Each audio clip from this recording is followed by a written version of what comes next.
Esta conferencia comenzará a grabarse. Hola chicos, muy buenas y bienvenidos al curso de modelado en HANA. Bueno, en la clase de hoy vamos a hablar sobre los datos y la información. Concretamente de la diferencia y de definir bien qué es cada uno. Entonces, vamos a empezar a hacer esta distinción entre datos e información, que muchas veces confundimos estos conceptos.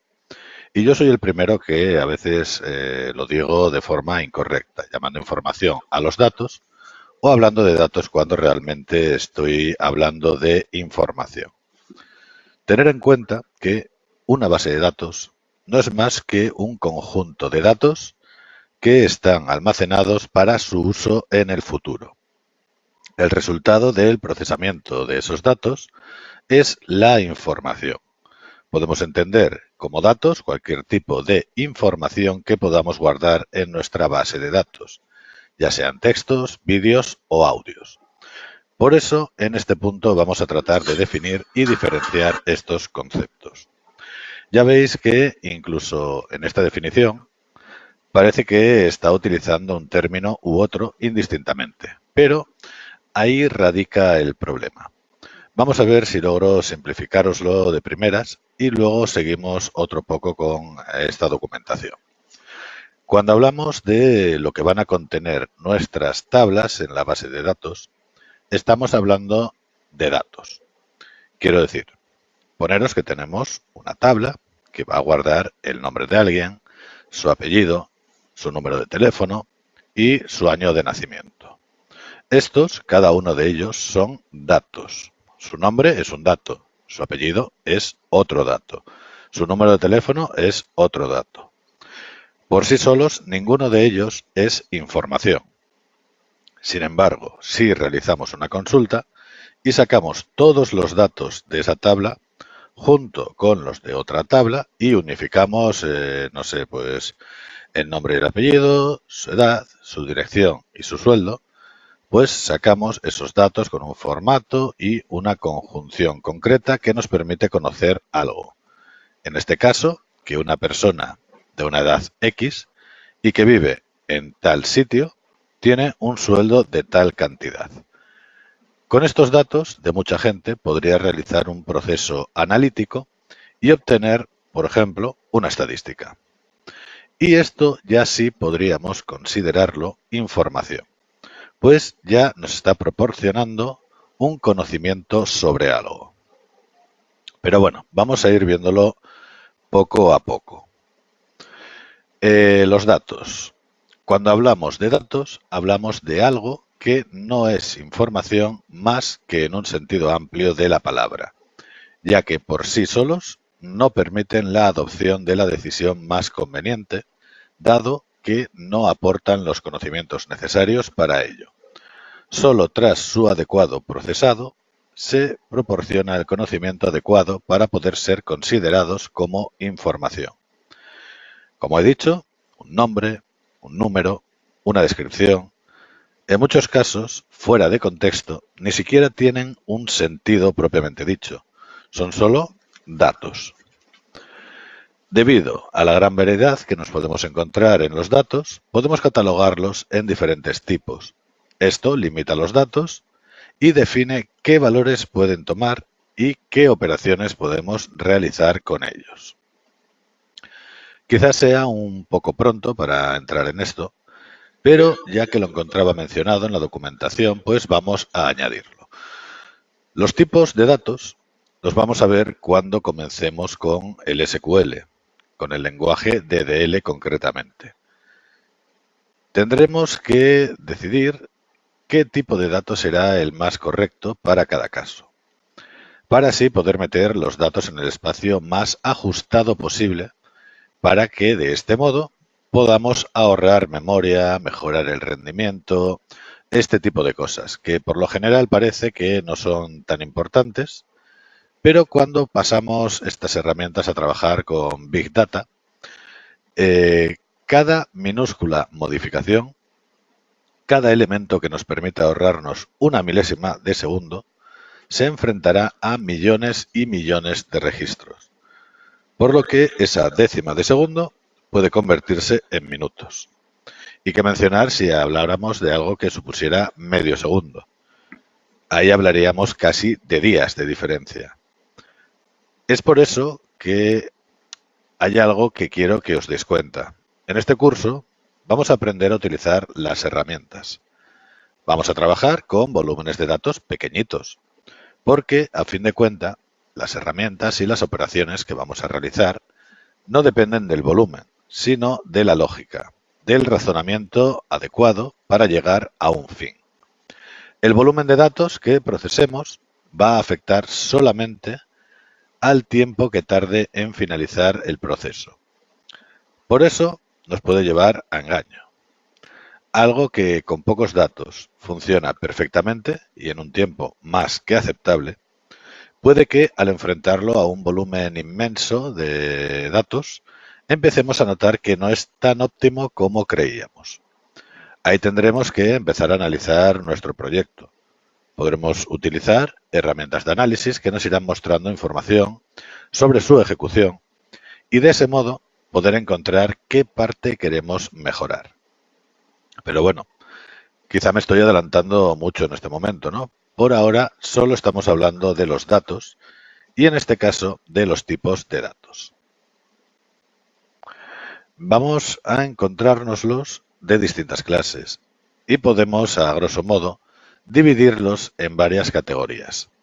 Varias categorías, además, bastante bien diferenciadas. Posiblemente el primer grupo en el que vamos a pensar cuando hablamos de palabras sean los tipos de datos de tipo carácter. Palabras, letras. Ahí vamos a tener, por una parte, dígitos individuales que se expresan mediante números, letras u otro tipo. En primer lugar, tengamos en cuenta que en este grupo entran tanto las letras como los números. Sin embargo, los números no toman un sentido o un funcionamiento numérico. ¿Qué quiero decir con esto?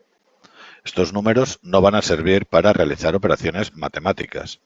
No podremos sumarlos, multiplicarlos, etc. Sería más bien del tipo de un DNI, de un número de teléfono. Hablaríamos de información, o mejor dicho, de datos de ese tipo. También podemos hablar de cadenas, pero se puede considerar un tipo complejo. En este punto hablaríamos de la diferencia de un tipo de datos que permite un solo carácter o lo que se conoce como una cadena de texto o un string. Podríamos considerar que el primero es el tipo elemental. Nos permite una sola letra. Y que el segundo, la cadena, básicamente es una unión de muchos tipos carácter y es por eso que se puede considerar un tipo complejo. Aunque esto no describe su funcionamiento interno, lo que os estoy pintando es más bien a nivel conceptual. Después tenemos los tipos numéricos. Antes hablábamos de que podíamos utilizar números, pero sin su funcionalidad matemática. Aquí nos encontramos la otra cara de la moneda. Tenemos por una parte números reales o enteros que nos permiten operaciones matemáticas. No es tan simple como simplemente decir, pues aquí voy a meter números. Debemos especificar a la base de datos si se va a tratar de números enteros, que no tienen parte decimal, si van a ser números decimales, un poco el rango numérico en el que va a poder entrar en ese espacio de memoria. Esto lo veremos más al detalle más adelante, cuando empecemos con el SQL, pero pensar que, aunque hablemos de números enteros, pues tenemos distintos datos. Nos va a coger hasta cierto rango. Hay un tipo de dato que solo coge números de 0 a 255. Hay otro pues que coge hasta 30 y pico mil, me parece que es. Luego ya empiezan los tipos más estándar, que ya hablamos de que nos permiten millones, billones, etcétera, etcétera. Entonces, en función de lo que queramos introducir, de los valores que queramos meter, pues si simplemente es una tabla que le quiero hacer un campo clave y tengo claro que no voy a meter más de 50 elementos, por ejemplo, lo tengo ya súper clarísimo eso, pues le meto un tipo de datos de número entero, el primero que os he dicho, por ejemplo, que solo coge hasta 255. ¿Esto por qué? Porque en función del tipo de dato que escojamos, se va a hacer una reserva de espacio en la memoria. Entonces, cuanto más pequeños sean estos valores, menos memoria vamos a ocupar. Eso nos va a provocar, pues, mejor administración del espacio y mayor velocidad a la hora de procesarlos. Entonces, por eso os comentaba antes que hay que intentar pulirlo todo al máximo y eso nos puede repercutir en diferencias de tiempo. Vale, los datos booleanos. Yo esto lo calificaría como la expresión más básica de la informática. Son valores lógicos, true o false, verdadero o falso, 1 o 0. A mí por lo menos siempre que hablo de este tipo me hace pensar precisamente en el lenguaje binario, ¿no? Simplemente 0 o 1, verdadero o falso. Si no estás acostumbrado, puede parecer algo extraño y sin mucho sentido tener un tipo de dato que solo permita estos valores. Pero la verdad es que una vez que te acostumbras se vuelve algo muy útil y que prácticamente no ocupa espacio ni tiempo de procesado. Tenemos también los de tipo fecha.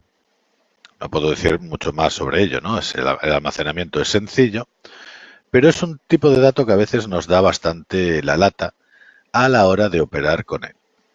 Es habitual también, dependiendo del uso que tengamos con las fechas, que a veces se guarden las fechas como una cadena de caracteres en lugar de como un tipo de fecha, o sea, un tipo fecha. ¿Por qué es esto? Porque en ciertos casos que no vamos a necesitar realizar operaciones, es más cómodo utilizar un tipo de dato de tipo carácter. Si tenemos que realizar operaciones, ya necesitamos utilizar el tipo fecha. Operaciones me puedo referir a una fecha en concreto, pues añadirle días, restarle días, añadirle meses, encontrar un intervalo de tiempo entre dos fechas. Este tipo de operaciones, para ello necesitamos el tipo fecha que tiene unas funciones concretas que nos permiten hacer estas operaciones. Si no, yo creo que lo más cómodo es el tipo carácter. Y esto ya veréis a qué me refiero cuando empecemos a trabajar con SQL. Y finalmente pues tenemos los binarios. Estos podríamos pensar en un principio que se trata de los tipos booleanos, pero en realidad no se refiere que solo tenga un valor positivo y un valor negativo. Sino, nos dice aquí la documentación, están compuestos por información en código binario. Comprenden datos de tipo vídeos, audios, documentos, etc. Precisamente aquí está la clave. Podemos coger ficheros, no sé, un vídeo, una canción en MP3, un documento Word, un PDF, y guardarlo de forma física en la base de datos. Para ello, el fichero se descompone en código binario y se transcribe en las tablas. De ahí el nombre de la categoría. Este es un uso bastante poco extendido debido al consumo de recursos, al bajo rendimiento que provocan estas transformaciones.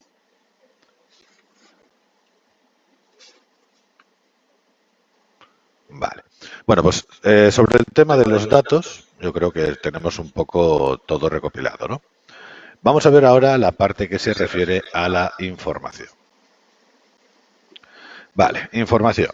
Parece que una información sea útil, para que una información sea útil, es necesario que facilite al responsable de la toma de decisiones una idea clara y completa de la situación, de forma que le aporte una base sobre la que decidir. Vale, como veis, el concepto de información ya no es tan simple como decir que se trata de datos procesados. Vale, podemos coger los datos que tenemos en nuestra base de datos, procesarlos de 1000 maneras y que aún así no sea información, dado que no nos aporta nada. La información debe tener una base, debe tener un objetivo y, por supuesto, debe darnos una plataforma que nos permita tomar una decisión sobre un tema en concreto. Las cualidades de una buena información serían las siguientes. Precisión. La precisión depende del objetivo de la aplicación. Por ejemplo, para un programa de almacenamiento, será una precisión útil si hablamos de números enteros. Tenemos 20 muebles de stock, tenemos 50 regletas, tenemos 45 tornillos. Mientras que para una aplicación científica puede ser necesaria una precisión mayor que contenga muchísimos decimales. Imaginaros pues cuando están calculando el peso atómico de algo o este tipo de cosas. Claro, ahí necesito muchísimos decimales. Aquí volvemos a los tipos de datos, ¿no? Lo que os comentaba antes. Si queremos un informe sobre pesos atómicos, como os decía, no nos va a servir utilizar un tipo de dato que no nos permita usar decimales. Entonces, los números enteros ya quedarían totalmente descartados. Y si lo que queremos contar, la cantidad de impresoras que tenemos en stock, pues sería absurdo manejar un tipo de datos con 24 decimales. No tendría ningún sentido, simplemente estaría ocupando un espacio innecesario.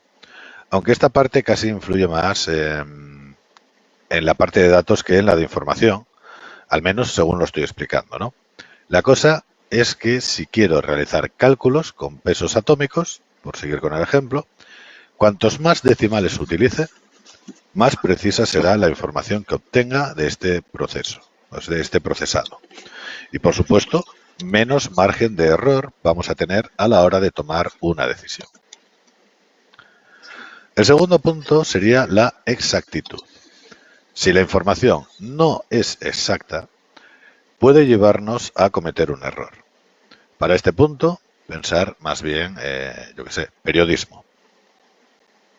Tenemos una información, pero debemos cotejarla y confirmarla buscando fuentes que nos confirmen si la información es verídica. Mirad, por ejemplo, cuando vais a un supermercado o una gran superficie a comprar algo y en la caja os preguntan vuestro código postal. Esto, tampoco lo puedo asegurar, pero lo deduzco, es para realizar un estudio de la clientela de ese centro.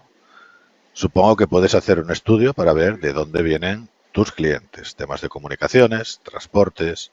Entonces, esto funciona siempre y cuando los clientes te den una información correcta. Si conocemos los domicilios de la forma más concreta posible. Si por un casual nuestros clientes nos mienten, entonces esa información nos va a llevar a cometer errores y a llegar a conclusiones que no son correctas, que no son las adecuadas. Oportunidad. La información debe estar disponible en el momento y lugar indicado con la suficiente calidad para poder resolver un problema. Bueno, esto ya os lo he mencionado varias veces en clases anteriores. Además, para este punto a mí siempre me gusta poner como ejemplo una tienda de ropa, ya que así puedo hacer una comparativa del análisis humano y el análisis de las máquinas. Vamos a ver unos casos principalmente estereotipados. Poner que sois los dependientes de una tienda de ropa. Además, pues vais a comisión con las ventas, por lo que queréis vender todo lo que podáis. Entonces, realizaréis un análisis. Entra alguien por la puerta. Vamos a poner un chico joven, con melena, pendientes, vaqueros, camiseta de un grupo de música y cazadora de cuero. Bueno, en vuestra cabeza, aunque no sea de forma consciente, vais a recoger toda esa información y la vais a procesar. Acudís al cliente y tratáis de orientarlo. En primer lugar, seguramente preguntaréis si tiene algo en mente, para confirmar la información que ya tenéis. Si no os dice nada del tipo, tengo una boda y estoy buscando un traje, lo vais a dirigir seguramente a la sección de ropa más juvenil.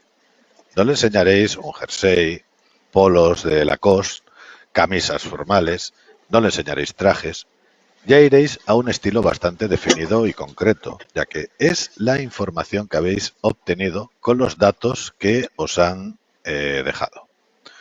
Habéis manejado y procesado los datos para convertirlo en una información que os dé una ventaja de cara a vuestro negocio. Ahora, extrapolemos esto a una máquina. En lugar de tener nosotros mismos la facultad de realizar estas operaciones, vamos a pensar que somos incapaces, que tiene que ser el ordenador el que haga el proceso. Introducimos los datos en el equipo y los procesamos, y tras trabajar con ellos nos aportan información que nos permitirá tomar una decisión. Todo este proceso debe realizarse y terminarse mientras el cliente está en la tienda, y a ser posible lo más rápido que se pueda. Si esta información la obtenemos una vez que el cliente haya salido por la puerta, no nos sirve de absolutamente nada. Podríamos decir que hemos perdido la oportunidad de negocio y eso se traduce en pérdidas. O quizás sería más apropiado decir que se traduce en no obtener ganancias. Después está el tema de la calidad, que viene a ser un poco lo mismo de lo que os hablaba antes, si se da el caso de que nuestros clientes nos mientan a la hora de darnos su código postal. Si los datos no son lo más precisos posibles y, por supuesto, ciertos, la información obtenida puede darnos lugar a cometer un error. El siguiente punto sería la integridad. La información debe ser lo más completa posible. Esto es más sencillo, una simple cuestión de contexto. Saber que un hombre se llama Juan Pastor no nos dice gran cosa. Saber que Juan Pastor vive en tal ciudad, en tal calle, tiene un sueldo estimado de X y acostumbra a ciertos tipos de compra, nos da una información mucho más completa y que nos puede llevar a tomar decisiones mucho más adecuadas. La significatividad debe ser clara y relevante. El exceso de datos o los datos que no nos aporten nada también pueden ser un problema. Cuando procesamos la información, queremos que la salida sea lo más concreta, concisa y concisa posible, para que podamos interpretarla de forma sencilla y, sobre todo, podamos sacarle partido. Recordemos una vez más que la información es el resultado del procesamiento de los datos, por lo que para todas estas cualidades se cumplan,